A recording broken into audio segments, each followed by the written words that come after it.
BRS working president KTR క్రిషాంక్లో Congress నాయకుడు మైనంపల్లి హనుమంతరావుపై చేసిన వ్యాఖ్యలను ఖండిస్తూ మల్కాజ్గిరిలో కాంగ్రెస్ నాయకులు సోమవారం విలేకరుల సమావేశం నిర్వహించారు. ఈ సందర్భంగా మాట్లాడిన కాంగ్రెస్ నేతలు తమ నాయకుడు మైనంపల్లి హనుమంతరావును విమర్శించే అర్హత కేటీఆర్కు లేదంటూ మండిపడ్డారు. బీఆర్ఎస్ ప్రభుత్వ హయాంలో జరిగిన అవినీతి, అక్రమ ఆస్తుల వ్యవహారాలు ప్రజలకు తెలుసని, అందుకే ప్రజలు ఆ పార్టీని అధికారానికి దూరం చేశారని విమర్శించారు. అనవసరంగా మైనంపల్లి హనుమంతరావుపై బురద జల్లే ప్రయత్నం చేస్తే కాంగ్రెస్ శ్రేణులు తగిన విధంగా ప్రతిస్పందిస్తాయని హెచ్చరించారు.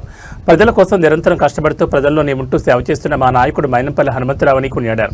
సోషల్ మీడియాలో అసభ్యకర వ్యాఖ్యలు చేస్తూ చిల్లర రాజకీయాలకు పాల్పడుతున్న బీఆర్ఎస్ నాయకులు తమ తీరు మార్చుకోవాలని హెచ్చరించారు. రాజకీయ విమర్శలు హద్దులు దాటకుండా బాధ్యతాయుతంగా వ్యవహరించాలని సూచించారు. అందరికీ నమస్తే. ఈరోజు ఏదైతే సోషల్ మీడియాలో మరి కేటీఆర్ మాట్లాడిన మాటలు ఎలాగైతే వైరల్ అవుతున్నాయో, మల్కాజ్గిరి టిఆర్ఎస్ కార్యకర్తల సమావేశంలో ఒక పెద్ద మనిషి గురించి మాట్లాడే అర్హత మరి ఆ కేసీఆర్ కు లేదు. ఎందుకంటే మీలాగా అయ్య పేరు చెప్పుకోనో ఓ ఉద్యమం పేరు చెప్పుకొని ఆయన రాజకీయాలకు రాలేదు.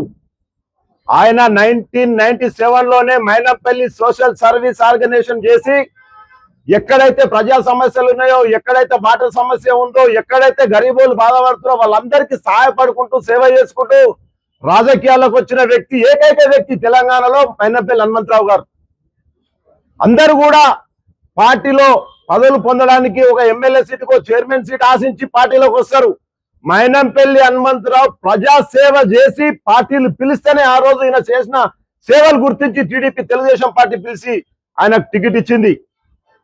ఆయన చేసే సేవలనే గుర్తించి మరి టిఆర్ఎస్ పార్టీ కూడా మరి ఆయన వస్తే మా పార్టీ బలోపేతం అవుతుందని ఆ రోజు మరి టిఆర్ఎస్ పార్టీ కూడా పార్టీలో చేర్చుకుంది. ఈ రోజు కూడా మరి కాంగ్రెస్ పార్టీలో రావడానికి కారణం కూడా మరి ఒక మంచి బలమైన వ్యక్తి రావాలి, కాంగ్రెస్ పార్టీలో బలోపేతం అవుతుంది పార్టీ, ఓ ప్రజానాయకుడు అని ఈరోజు కాంగ్రెస్ పార్టీలో రావడం కూడా అదే కారణం. ఎందుకంటే ఏ పార్టీ అయినా కోరుకునేది ప్రజా సేవ చేసే వ్యక్తి, పబ్లిక్ లో అందుబాటులో ఉండే వ్యక్తి కావాలని కోరుకుంటాడు. అలాంటి కాంగ్రెస్ సీనియర్ నాయకులు, మాజీ కార్పొరేటర్లు అందరికీ స్వాగతం, సుస్వాగతం. ముఖ్యంగా ఈ ప్రెస్ మీట్ పెట్టడానికి ముఖ్య కారణం, ఈ మధ్య కొంతమంది రాజకీయ భిక్షగాలు తయారయ్యారు. వాళ్ళు ఎట్లాగంటే సందర్భం, సమయం ఏమీ తెలియకుండా అసలు ఏం మాట్లాడుతున్నారో ఈ మధ్య అర్థం కావట్లేదు. ఈ మధ్య కేటీఆర్ గారు మీటింగ్ పెట్టారు అల్వాల్లో. అల్వాల్లో ఆయన మీటింగ్ పెట్టిన ఉద్దేశం ఒకటి, ఆయన మాట్లాడిన అంశం ఏమైతుందో దానికి అసలు ఆయన నోటికి అద్దు ఆపు లేకుండా ఇష్టం వచ్చినట్టు మాట్లాడుతున్నాడు.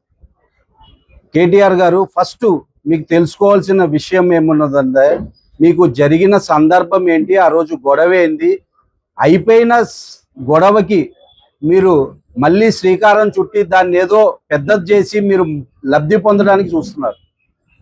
దానికి ఒక మహేష్ యాదవ్ అనే ఒకడు, ఇంకోటి క్రిషాంక్ అనేవాడు, ఇంకొకడు మాట్లాడుతున్నారు. మీరు రాజకీయంగా మైనంపల్లి హనుమంతరావు గారు ముందు బచ్చగాళ్ళు. మీ కేటీఆర్ గారు కావచ్చు, క్రిషాంక్ కావచ్చు, మహేష్ యాదవ్ గారు కావచ్చు, ఆయన అనుభవం ముందు మీరెంత.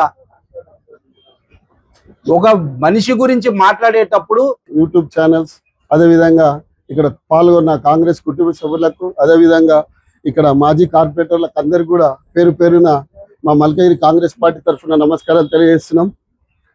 నిన్న ఏదైతే మన బీఆర్ఎస్ నాయకులు సోషల్ మీడియాలో ఏదేదో మన మైనంపల్లి అన్న గారి మీద మాట్లాడుతున్నారు, ఎవరో మన బీఆర్ఎస్ మాజీ కార్పొరేటర్ మహేష్ యాదవ్ ఈయన మాట్లాడుతూ ఆయన ఏం చెప్తుండంటే మైనంపల్లి గారిని సవాల్ చేస్తుండు.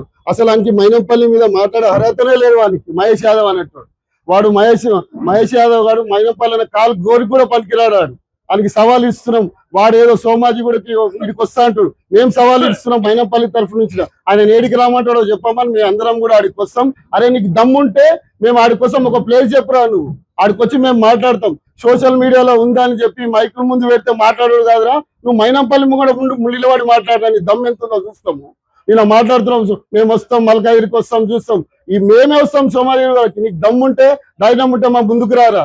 అదేవిధంగా ఏం మాట్లాడతాడు, కాంగ్రెస్ పార్టీ మీద విమర్శిస్తాడు. 10 ఏళ్ళు అంటే వాళ్ళు మంచిగా పరిపాలించారంట. ఏం చేసిరు? బంగారు తెలంగాణ, అప్పుల తెలంగాణ కనుక బీఆర్ఎస్ పార్టీకి దక్కింది. ఒక్క రేషన్ కార్డు కూడా ఇవ్వలేరు. ఒక్క రేషన్ విలేకరులకు, ప్రింట్, ఎలక్ట్రానిక్ మరియు యూట్యూబ్ ఛానల్ అందరికి కూడా హృదయపూర్వక నమస్కారం.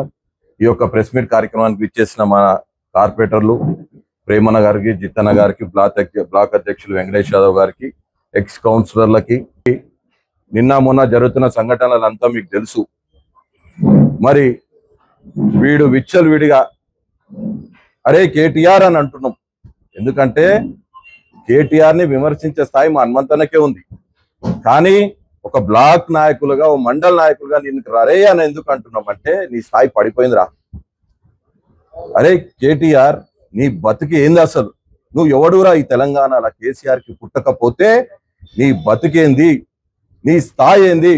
అక్రమంగా నీ అయ్య సంపాదించిన ఆస్తిని తినుకుంటా విచ్చలు విడిగా వీధి కుక్కల్లాగా తిరుగుతూ లఫంగ్ మాటలు మాట్లాడి, లఫంగ మాటలు మాట్లాడి, లుచ్చనా మాటలు మాట్లాడుతూ ఈరోజు నువ్వు విచ్చలు విడిగా మాట్లాడుతున్నావు.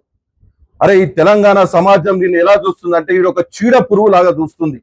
ఈ తెలంగాణ సమాజం నువ్వు ఒక డ్రగిస్ట్ కానివి, నువ్వు ఒక రేపిస్ట్ కానివి, నువ్వు ఒక ఉమెన్ అరైజర్ కానివి అని నీ అయ్యా వీని ఎందుకు అన్నారా అని చెప్పేసి తెలంగాణ ఫామ్ హౌస్ లో రోజు పెగ్గులు తాగుకుంటా కూర్చుంటుండే నీ అయ్యా.